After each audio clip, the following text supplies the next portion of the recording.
All right, my boy Shawn. All right, welcome everybody. This is episode 10 of 15 minutes or less. This is one of my good friends, Yes, sir. former teammate, Yes, sir. former player too. All that. All of that in one. One of my really good friends. I got Shawn Beach. What's going on? What's up, bro? Hey, man, this is my first podcast being a part of ever. So, Really? yeah, man. So I'm excited. We boys, Of since course. back in the day. And hey, I love this space that we're in and that you're using right now. So I'm For sure. excited, bro. For Let's sure, get it. man. Yeah, man. You've been on the hit list for a while, man. But you know, let's start off with like what's been going on with you the last year. I say post pandemic. How's everything been going with you? Everything's been good, man. Everything's been good. See, the last year, I've kind of really, I'll say within the last maybe 7, 8 months, like I've really been mapping out this relaunch with Dope Junkyard and really um, been reflecting beyond that the past year or two about my purpose and like living in that. And before that span of 2 years, like there was a time where I felt like I wasn't on the track that I needed to be on, and I could sense that. And so, like, I wanted to continue to ask God where what I'm supposed to be doing, and whatever that is, like I'm trying to go in full force, like no more playing games with it. So Is it because we're not getting any younger, or is it kind of like the pandemic kind of reshape your focus? I know it reshaped well, mine. you said it did? Oh, absolutely. Yeah. Absolutely. Yeah, I think so too, man. I think it's beautiful. The beautiful thing about this moment, like there's a lot of things that are tough to deal with, but I think the beautiful thing about this moment is that um, it's giving people a lot of opportunity to learn, to reflect on what they love to do, and start new businesses, become better. Whether you picked up a new hobby or you picked up a new business, like I think there was a beautiful time, and even just connecting with other people like we're doing right now. Hmm. So I think great things that came out of that. Hmm. For me, I would say it wasn't about like not getting any younger because you know me, man. I still got the baby looks. so, Still but like you're 21. You still like yeah. a college sophomore. Hey, man, I feel like it too. I feel like Same. That's whatever. good. That's how it should be. Yeah, Yeah. yeah. I think it was like just like really wanting to make a footprint and change wherever I'm at, whether I just run into somebody or whether it's in my community or the world, really wanting to make a difference and make a change for the better and be aligned with that, you know. Mhm. So Well, I've already challenged Mark. I said Mark is such a dope person. He needs to yeah, have his footprint on the world, and yeah, you are this one of those people too. You need to have your footprint on the world. You're a genuine person. You've always been, even when all the girls in high school used to blow your head up. You never was like an arrogant person ever, and that's yeah, rare, dude. Like just as we've gotten older, I've realized how rare that is. And so, it seems like you found that footing with Dope Junkyard. So I remember it started off as a clothing right, enterprise, but it seems like it kind of has segued into something else. right. Yeah, bro. So, in college, like I always kind of had these ideas, these Yeah. unique ideas that the story and everything that I couldn't really get out the way I wanted to. So I figured I got to start somewhere. And the path I chose to start with was just like getting a name out through clothing. And at the time, it was like a marketplace.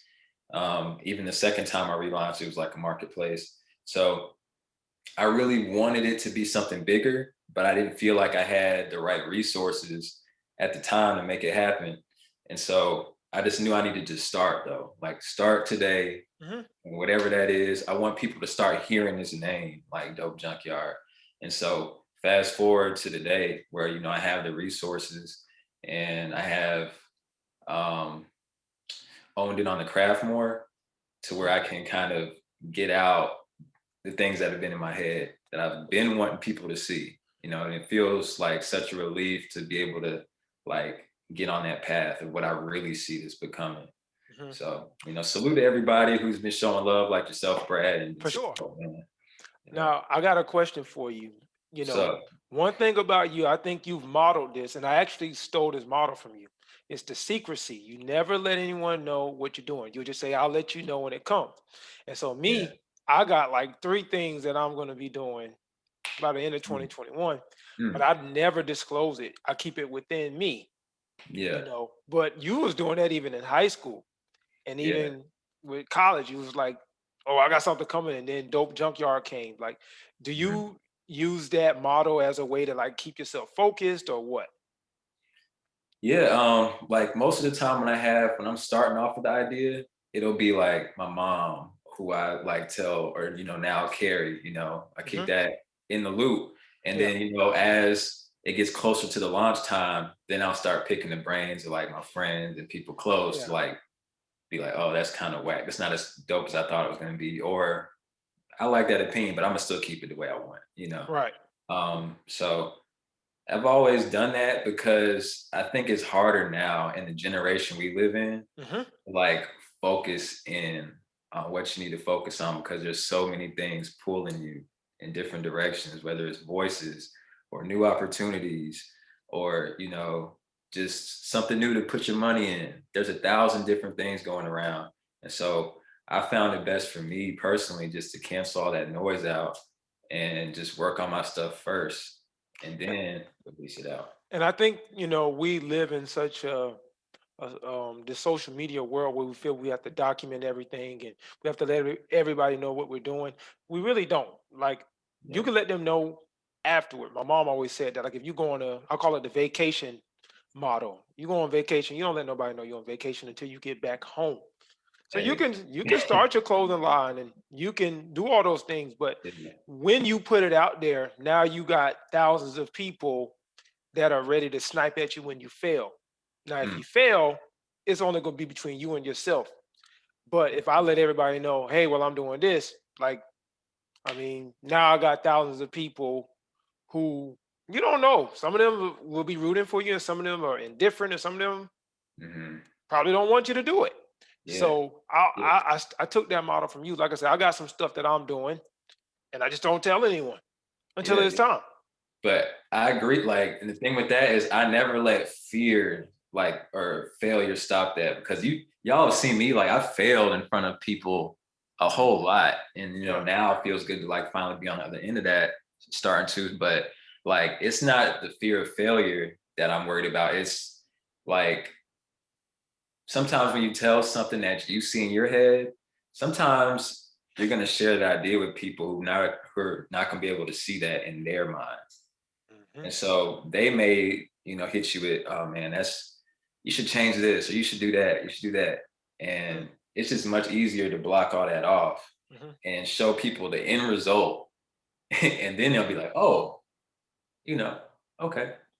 Well, I don't know if you know, but Mark knows this. I listen to this guy named Colin Cowherd every day. Like when I get off work, when I'm going home, I listen to him. Basketball analysts. He does sports, Yeah. and he always says aggressive wins in everything, like dating and sports and business and life.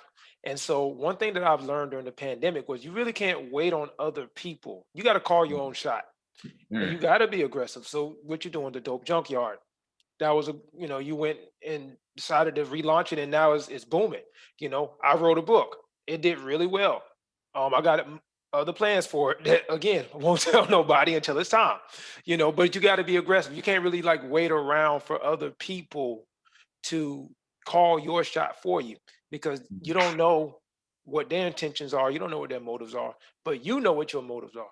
And so I think it's important, like, for everybody to just call that shot, whether it's changing your lifestyle or getting more fit, or, like I said, sure. starting a business, call your own shot. And like you said, that's okay. You're going to fail. That's part of the process. But For sure.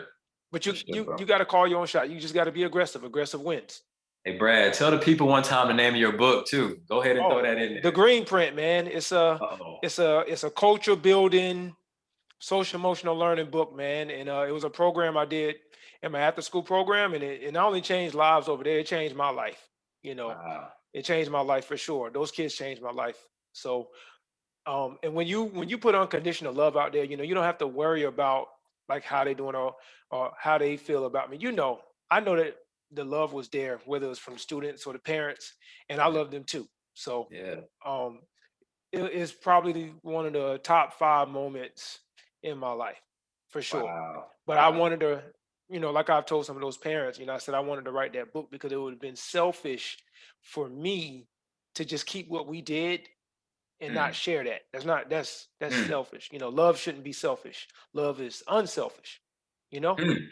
Yeah. Talk to him. Right. So I get it out there to those educators. I get it out there to, my after school employees and stuff like that, and I share tips and oh man, yeah. I'm like, yes, it's all about the love. So I Yeah. call my own shot with that.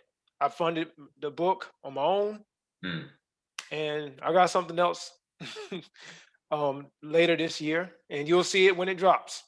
Let's get it, bro. Hey, I'm For excited sure. for you, bro. For For sure, sure. man. Well, you told me the other day, you wanted to shout out Nipsey. I remember the day he passed away.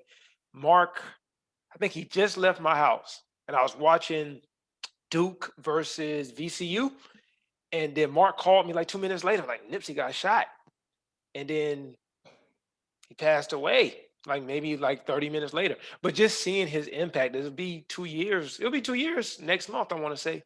Seeing his impact that he has left, no matter your opinion of him, Hmm. is gigantic.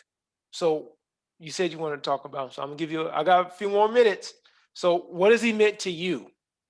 You know, So the reason why I brought up Nip is because I think you sent me what episode? my boy Raheem. Right? Yeah, I Yeah, it was. What episode was that? think that was episode 2. Episode 2. Yeah, Yeah. sent me episode 2, and I saw that y'all brought up Nip and stuff, and I was like, yo, boom. I just need like a minute to Go say my ahead. perspective, especially because once again, I'm just honored to be on the podcast. Love the space this is in, Hmm. and just being one of the early members. Like I feel like it's kind of like a responsibility because Nip meant so much to the things that I do, you Yeah. know. So um if anybody runs into me and asks me who my hero is, I say my mom for Hmm. sure, But I have people who, of course, impact me, whether it's in my circle or whether I go to the store and have a conversation with somebody I meet there, things like that. And then there's people who are on this earth who you may never meet who really impact you. And for me, one of those people for sure was Nipsey, for sure. Long live Nip Hustle. But you know, beyond the music, like the interviews, the persona, everything that Nipsey embodied to me was just motivation. And I think I was talking with one of the homies about this. Like, I think Victory Lap had just dropped. Hmm. And I was like, yo, the most motivational rapper for me is Nipsey. Because if you listen to any song, even go as far back to the day, I was bumping Nipsey in high school, Brad, and Yeah. Nipsey, Dom, Big Sean. You put me on Big Sean. Yeah, man. You Shout out to did. Big Sean too, for sure. Yeah. Yeah. And so it's something about the West Coast music that I love. Something about the way they rap on the beats, the way the beats sound. And the reason like something stood out with Nipsey is because in any song, whether it's turn up or whatever it is, he's giving you a line about ownership or a line about dedication or endurance, Hmm. something to better you on in any song. There's not one song you can name where there's not a line in there that Nipsey did. And so for me, it was just like, this I took those lessons and, I've always applied them in my life and things. And, like I said, I get influence from a lot of other people and places too. But um, I was looking at Nipsey's interviews, all of his interviews before he passed, just because I was like, yo, this is special what we're watching here. And it influenced me so much. I can't even imagine how much it influenced people in his own community and the things he was doing in his own community, let alone the world. So I just wanted to give my respect to Nip and the utmost praise to him and his team over there. Well, I'll say this before we close. I was telling my running partner, she was asking me about Tom Brady, what I thought about Tom Brady, and I said My favorite player is Peyton Manning, but I have to give it to Tom. He's the GOAT. And she was saying some of her people were saying that he cheats. And I was like, well, this is something Colin said. Colin was like, Michael Jordan, Brett Favre, and I'm gonna get to the point. Mhm. Watch this. Michael Jordan and Brett Favre, they did McDonald's and Haynes commercials. So that's stuff that everybody buys.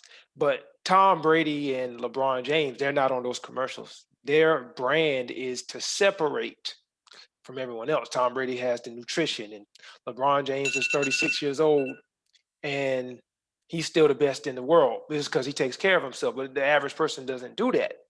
And so I was telling her, I was like, when you separate from the pack, people don't know how to respond to that. They don't know how to respond. And Tom Brady, his whole brand is to separate. And so I've started taking in how Nipsey talks about the marathon continues. I've taken in the separation continues. My Yeah. thing is, I want to separate from the average person. I don't want to do what the average person does. What you're doing is not what the average person is doing. Everyone doesn't want to start a business. Some people do, but they don't want to put in that work to do it. Mhm. So, like me, me, I eat clean and I work out and stuff like that. But everybody don't want to do that. Matter of fact, they do want to do it, but they don't want to put in the work. So just like Nipsey talks about the marathon continues, Mhm. I'm about the separation continues. For sure. And can I say one last thing, Brad? Please do. Like that was a great point you alluded to, bro. Mhm. That's kind of what Dope Junkyard is about, Like, so Dope Junkyard is an entertainment like company I think of where there's a storyline and then there's products around that. But it's based on the notion that we all have a gift and we all have a purpose. And we oftentimes overlook whatever that gift is to do what other people are doing. Or, Mhm. I want to be a hooper. Boom, I get injured. Now I feel like I have no purpose. Feel like things didn't go right. Mhm. But your gift is still Still being there. on that. Yeah, it's still there. Just Mhm. got to figure out what it is, discovering your treasure. So Right. yeah, man. Just continue that separation. That separation. Yo, So, bro. Sean, this was unbelievable. I appreciate you. This flowed like water. Yeah, man. Is there a plug? So all we gotta do is go to dopejunkyard.com. DopeJunkyard.com. If Okay. you haven't followed, for anybody watching, you haven't followed the Dope Junkyard account on Instagram or wherever. But yeah, everything you need is on For dopejunkyard.com. We love sure. the moves, all that. For sure. Appreciate you for inviting me, bro. Much No, love. of course, man. That's a no-brainer. Yeah. No-brainer. Well, Sean, thank you so much, man. I appreciate you. I'll be looking out for the next episode. That's what, Yeah. tomorrow, right? Possibly this Thursday. This This Thursday. Thursday? Okay. Got some Yeah, I stuff enjoyed it. planned. I enjoyed that one. So keep Yeah. doing what you're doing, bro.